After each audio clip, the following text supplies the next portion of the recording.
Baik, bismillahirrahmanirrahim. Assalamualaikum warahmatullahi wabarakatuh.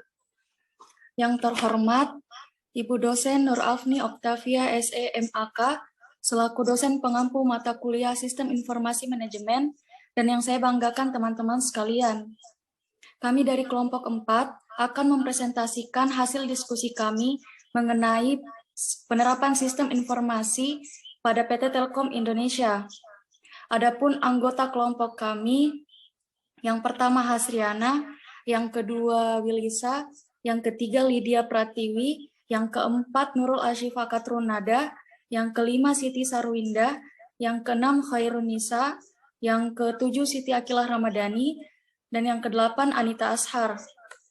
Adapun pokok bahasan yang pertama profil perusahaan, yang kedua sistem informasi manajemen dalam kegiatan bisnis global saat ini, yang ketiga bisnis elektronika dan kerjasama global, yang keempat sistem informasi organisasi dan strategi, yang kelima isu sosial dan etika dalam sistem informasi, yang keenam infrastruktur teknologi informasi dan perkembangannya, yang ketujuh dasar-dasar intelijen bisnis, yang kedelapan telekomunikasi, internet, dan teknologi nirkabel, dan yang terakhir melindungi sistem informasi. Baik, untuk mengefisienkan waktu, langsung saja pemateri pertama akan dibawakan oleh Saudari Nurul Ashifa Katrunada. Kepadanya saya persilahkan.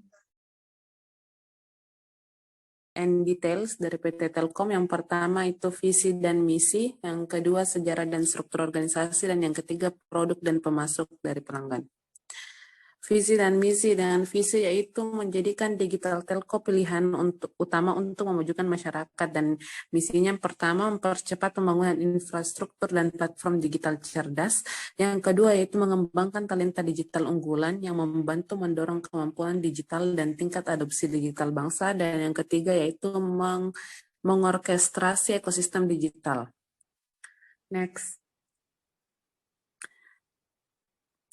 Adapun dengan sejarahnya, yang pertama pada tahun 1882 munculnya telepon, dan kedua pada tahun 1965 kelahiran Telkom, dan pada tahun 1995 tumbuhnya teknologi seluler. Next.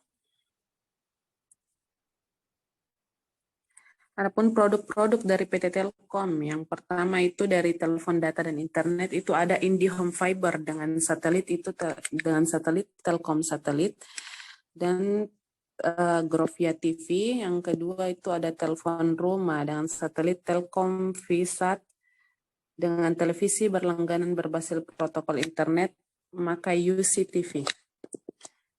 Next. Yang keempat itu ada pemasok dan layanan pada pelanggan.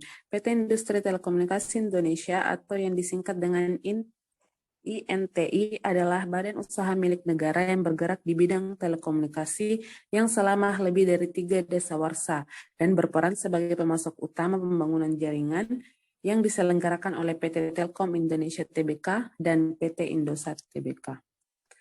Next.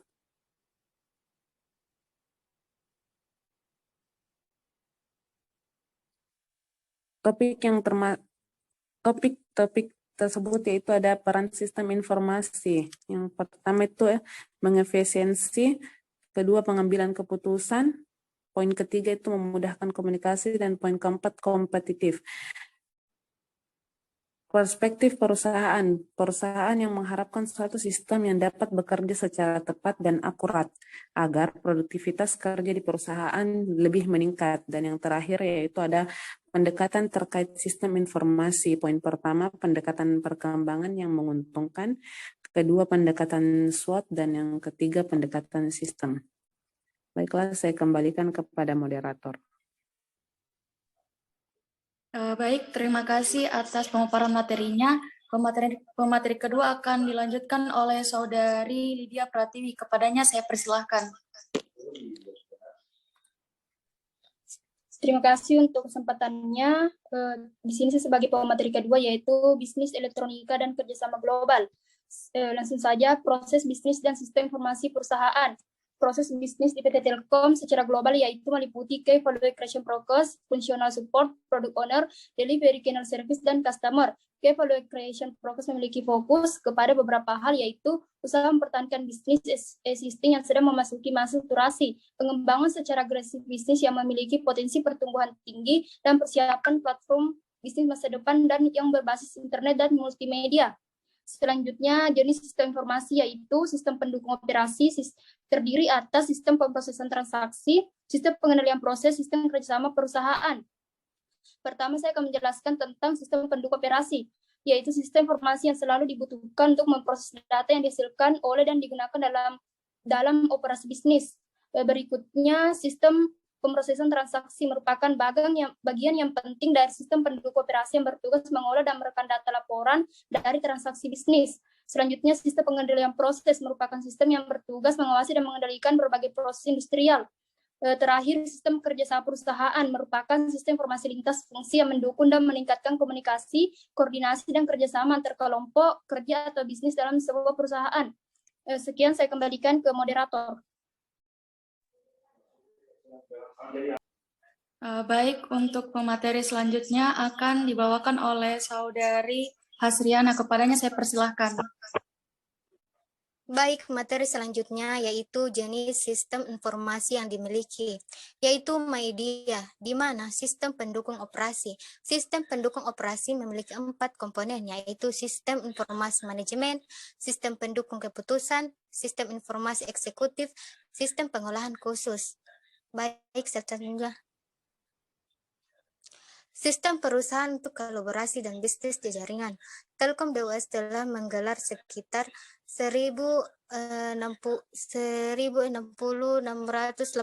km, di mana jaringan kabel terestrial dan bawah laut secara domestik dan global, termasuk 2 sistem kabel yang menghubungkan Asia Tenggara ke Timur Tengah, Eropa Barat, dan Asia Tenggara, Amerika Serikat.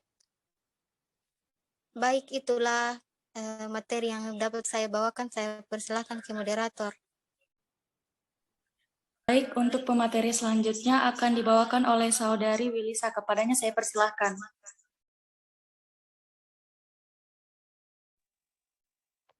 Baik, terima kasih atas kesempatannya. Di sini saya akan melanjutkan materi yang dibawakan pemateri sebelumnya. Fungsi sistem informasi dalam perusahaan. Jika sebelumnya peranan sistem informasi hanya sebagai proses penunjang saja dalam memperoleh data dengan titik berat pasai efisiensi biaya operasional, minimalisasi risiko operasi dari berbagai fungsi perusahaan. Maka pada saat ini peranan telah berubah menjadi alat strategis dalam perusahaan untuk meningkatkan kemampuan bersaingnya. Slide selanjutnya.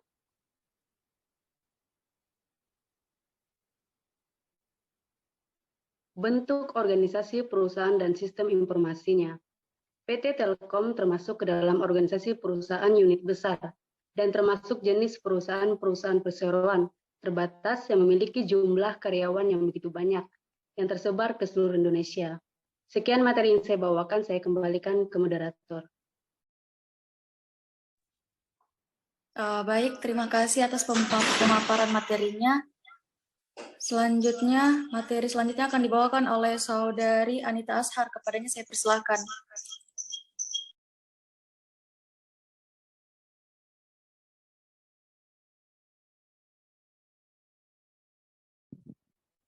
Baik, saya akan melanjutkan materi sebelumnya. Yang akan saya bahas yaitu dampak sistem informasi bagi perusahaan. Dampaknya yaitu struktur organisasi, otoritas, kekuatan, yaitu peningkatan produktivitas dan pengendalian. Kemudian tugas dalam pekerjaan, yaitu mempermudah sebuah pekerjaan. Kemudian jenjang karir karyawan, yaitu banyaknya profesional yang telah mengembangkan kemampuan.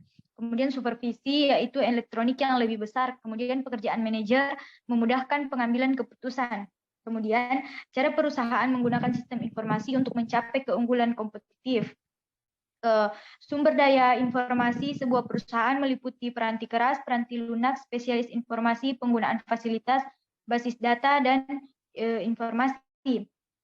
Selanjutnya, isu sosial dan etika dalam sistem informasi. Isu sosial dan etika yaitu Telkom menerapkan berbagai aplikasi TI seperti proses otomatis bisnis perusahaan baik berupa nota dinas, elektronik, dan internet. Kemudian etika yang diharapkan perusahaan, pokok-pokok etikanya yaitu yang pertama etik kerja karyawan dan yang kedua etik usaha. Kemudian dimensi sosial, di sini ada dimensi reliability, dimensi responsiveness, dimensi ketanggapan, dan dimensi empati. Baik, mungkin itu dari saya kembalikan ke moderator.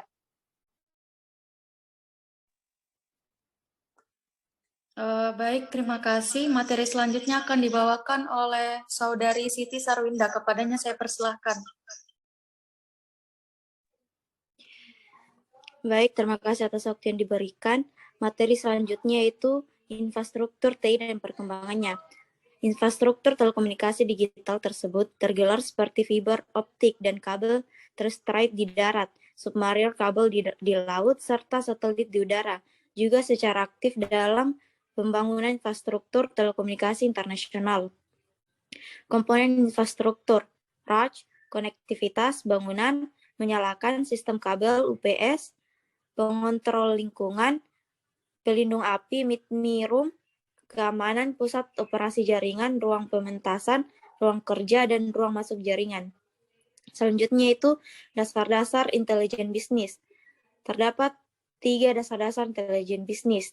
Yang pertama, mengorganisasikan data dalam lingkungan file data. Sebuah sistem informasi yang efektif menyediakan informasi yang akurat, tepat waktu, dan relevan bagi penggunanya. Yang kedua, tata cara konsep penyusunan file.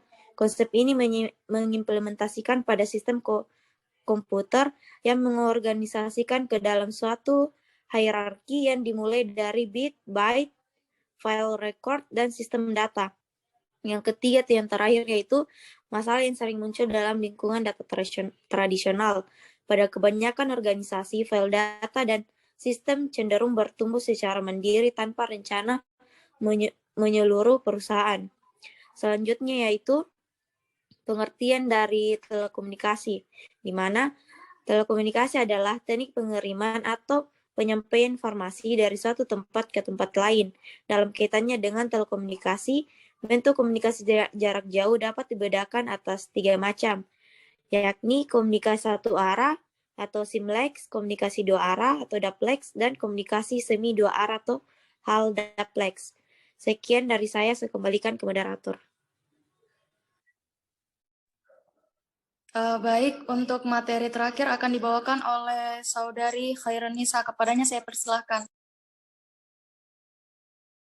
Terima kasih kepada moderator. Langsung saja, pengertian dari internet adalah sistem jaringan komputer yang saling terhubung secara global dengan menggunakan paket Transmission Control Protocol or IP untuk menghubungkan perangkat di seluruh dunia. Layanan internet ada mashup, blocks, really simple syndication, and wiki. Slide selanjutnya. Selanjutnya, pengertian telekomunikasi nirkabel adalah transfer informasi antara 2 atau lebih titik yang tidak terhubung oleh penghantar listrik.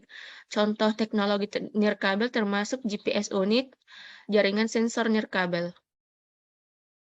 Selanjutnya yaitu kerentanan dan penyalahgunaan sistem. Terhubung ke internet tanpa firewall atau software antivirus dapat membuat komputer mati selama atau bahkan membutuhkan beberapa hari untuk pulih. Celakanya apabila komputer digunakan untuk menjalankan bisnis, kegiatan penjualan kepada pelanggan, dan pembelian dari pemasok tidak dapat dilakukan apabila hal tersebut terjadi.